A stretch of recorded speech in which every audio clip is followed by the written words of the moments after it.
সবাইকে আমি ধন্যবাদ জানাই এবং ৭১ যুদ্ধ দেখেছি, ২৪ সালের যুদ্ধ দেখলাম এবং আমরা ২০০৬ সালের থেকে ইউনূস সাহেবের উপরে যে অত্যাচার, যে নির্যাতন, সেটার প্রতিবাদ করছি। আমরা প্রতিবাদ করতে গিয়ে প্রেস ক্লাবে মঞ্জুর হোসেন ভাই সহকারে ৪০ জন লোক আমরা ছিলাম। কোথায় আর লোক ছিল না। আমরা এই ডক্টর ইউনূস সাহেবের আইন বাঁচানোর জন্য এবং তার ইজ্জত বাঁচানোর জন্য আমরা এই ৪০ জন লোক জায়গায় জায়গায় চিপায় চিপায় আমরা মিটিং করছি, মিছিল করছিলাম। তখন আমাদেরকে পুলিশ দৌড়ানি দিয়েছে, হয়রানি করেছে, সব জায়গায় জায়গায় আমরা হয়রানি হয়েছি। আমরা ডক্টর ইউনূসের থেকে কিছুই চাই না।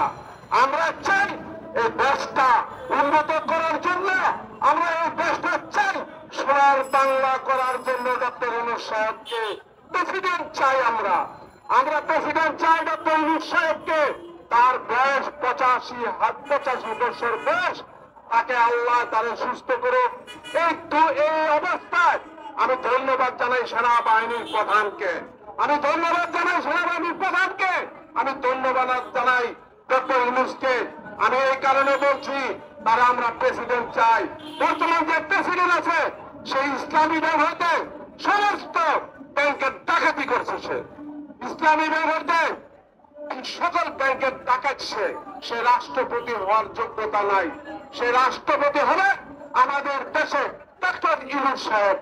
যদি আমরা চাই ডক্টর ইউনূস সাহেবের রাষ্ট্রপতি হওয়ার জন্য, এই মর্মে আমি আমার বক্তব্য শেষ করছি।